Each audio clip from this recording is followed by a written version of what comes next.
एक समय की बात है। किशनगढ़ नाम के गांव में सोनाली नाम की लड़की अपनी माँ सुधा और पिताजी रमेश के साथ रहा करती थी। सोनाली के माँ पिताजी मजदूरी करके अपना गुजारा करते थे। सोनाली स्कूल में जाती थी। सोनाली को बचपन से ही ड्राइंग का बहुत शौक था। वो पढ़ाई से ज्यादातर वक्त ड्राइंग और कुछ क्राफ्ट्स बनाने में ही बिताती थी। एक दिन सोनाली की माँ सोनाली से, अरे बेटा सोनाली, तुम अपनी पढ़ाई पर ध्यान दो, ये क्या ड्राइंग करती रहती हो? तुम्हें अपने हालात पता है ना बेटी? माँ, तुम चिंता मत करो, मैं पढ़ाई के साथ ये भी करूँगी और देखना एक दिन बहुत पैसा कमाऊंगी। हाँ मेरी लाडली बेटी, तुम जरूर अपना सपना पूरा करोगी। मुझे तुम पर पूरा भरोसा है। खाना खाकर सब सो जाते हैं।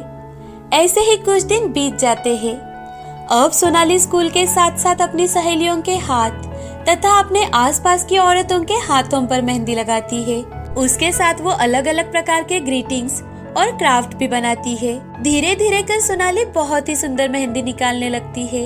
एक दिन सोनाली की दोस्त माया उसके घर आती है और वो सोनाली से, सोनाली, मुझे एक शादी में जाना है और हाँ, मुझे सिर्फ और सिर्फ तुम्हारे ही हाथों से मेहंदी निकालनी है।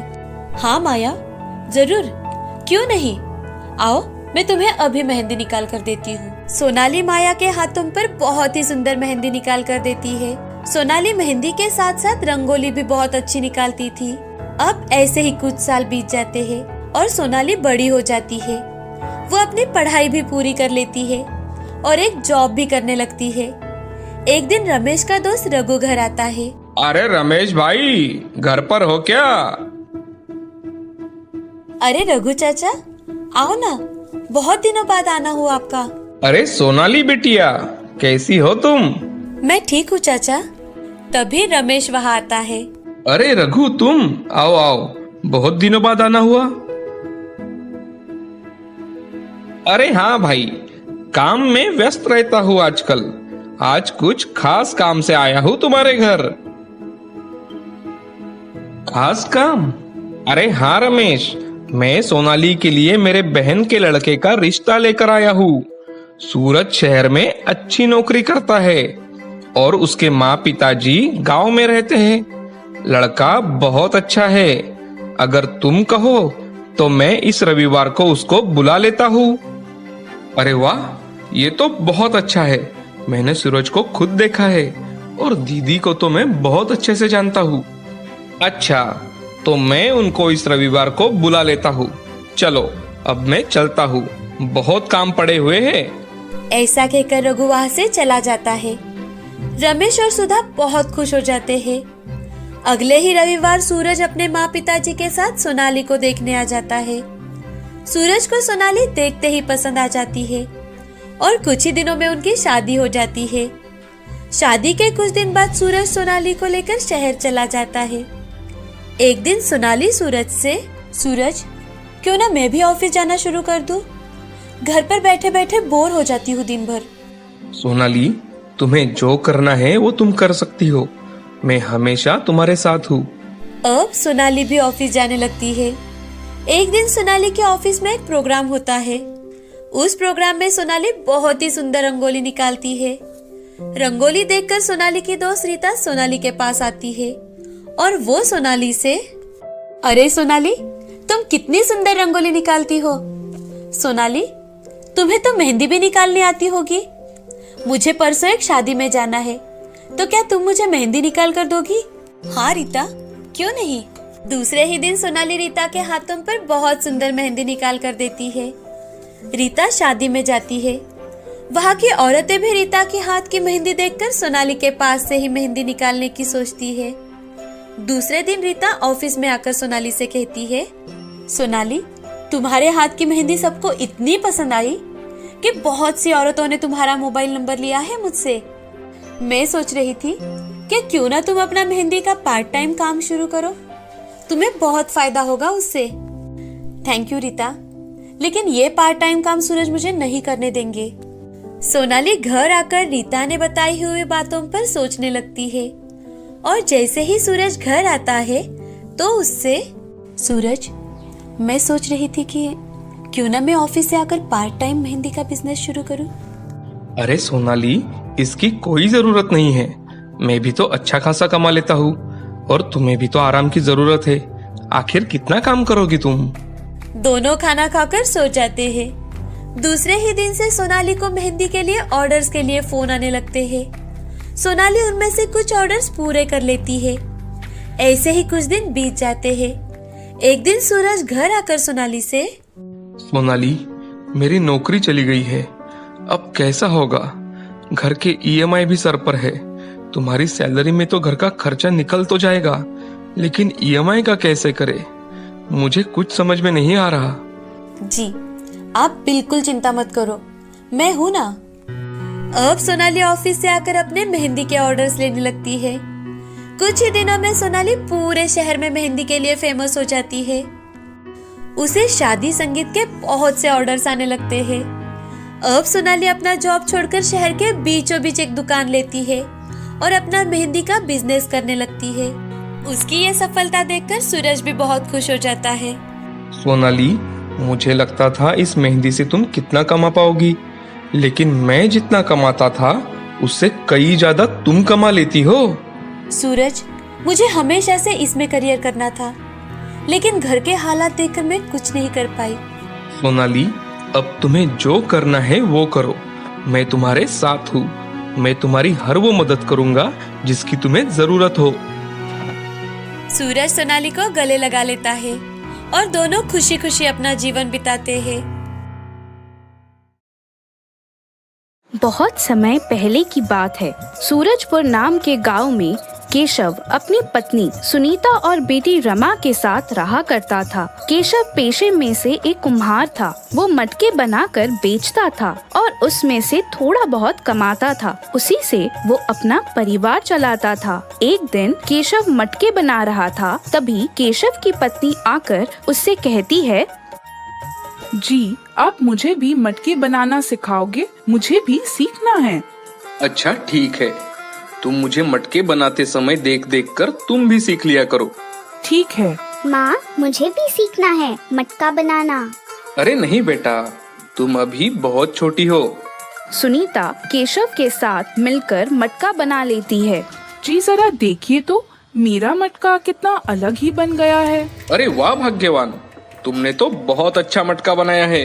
माँ, अब इस पर थोड़ा डिजाइन करते हैं। रमा और सुनीता उस पर डिजाइन करती हैं और उन मटकों को रंग देती है। दूसरे दिन केशव मटके बेचने के लिए जाता है।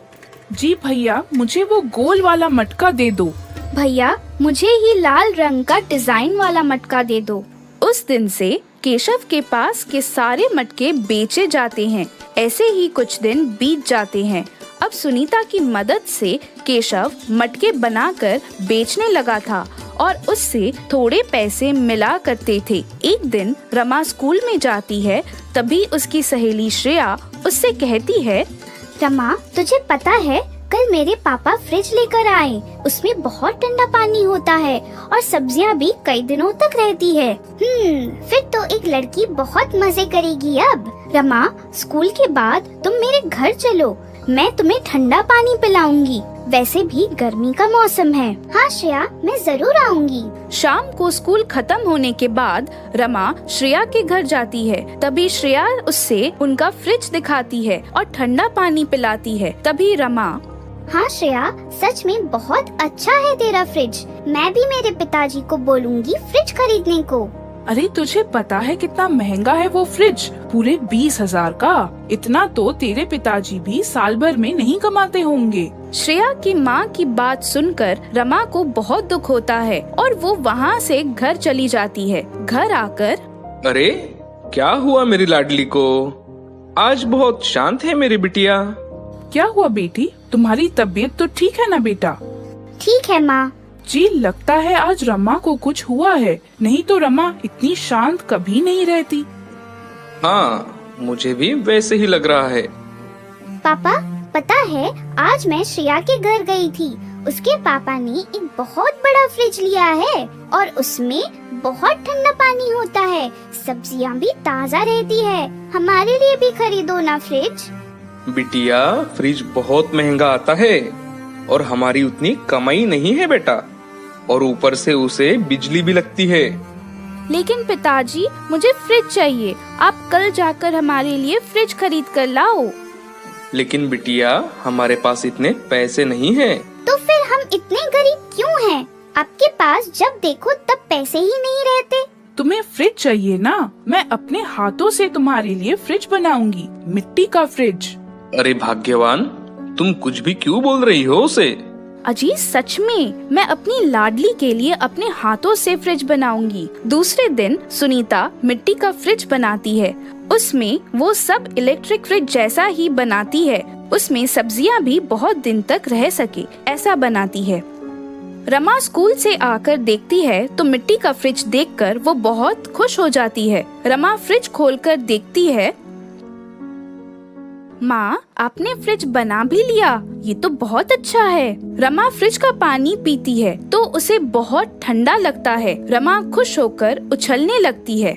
माँ, अगर ये फ्रिज हम मटके के साथ बाजार में बेचने जाएंगे तो हमारे पास अच्छे खासे पैसे भी आ जाएंगे। हाँ रे मेरी लाडली, ये तूने बिल्कुल सच कहा। अब केशव और सुनीता और 4-5 फ्रिज बनाकर बाजार में बेचने लगते हैं। तभी अरे भाई साहब, ये क्या है? भैया, ये मिट्टी का फ्रिज है। इसमें पानी भी बहुत ठंडा रहता है और सब्जियां भी कई दिनों तक ताज़ा रहती है और इससे कोई इलेक्ट्रिसिटी की भी जरूरत नहीं है। सुनीता एक फ्रिज में जैसे पानी निकालकर उस आदमी को पीने देती है। उस आदमी को भी ठंडा पानी पीकर बहुत अच्छा लगता है। अरे वाह बहन वाह, ये बहुत अच्छा है। मुझे भी एक फ्रिज दे दो।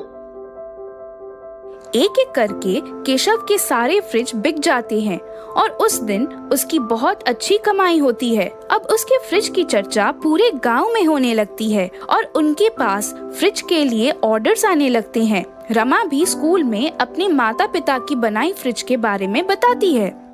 पता है, मेरे माँ पिताजी ने मेरे लिए बहुत अच्छा मिट्टी का फ्रिज बनाया है।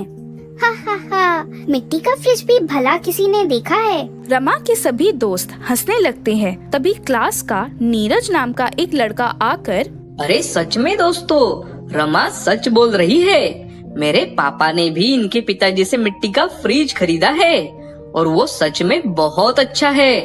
तभी उसके सारे दोस्त रमा के घर मिट्टी का फ्रिज देखने आते हैं और सभी देखकर हैरान हो जाते हैं।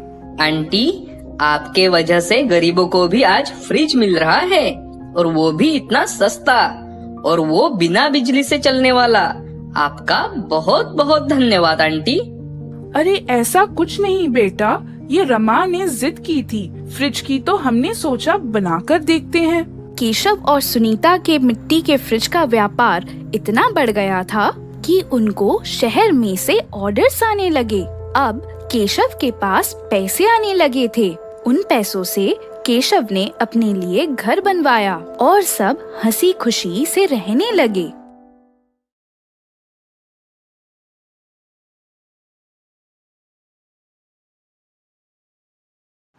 ऐसी ही मज़ेदार कहानियाँ देखने के लिए हमारे चैनल को सब्सक्राइब करें और वीडियो पसंद आई हो तो इसे लाइक करें और कमेंट ज़रूर करें। धन्यवाद।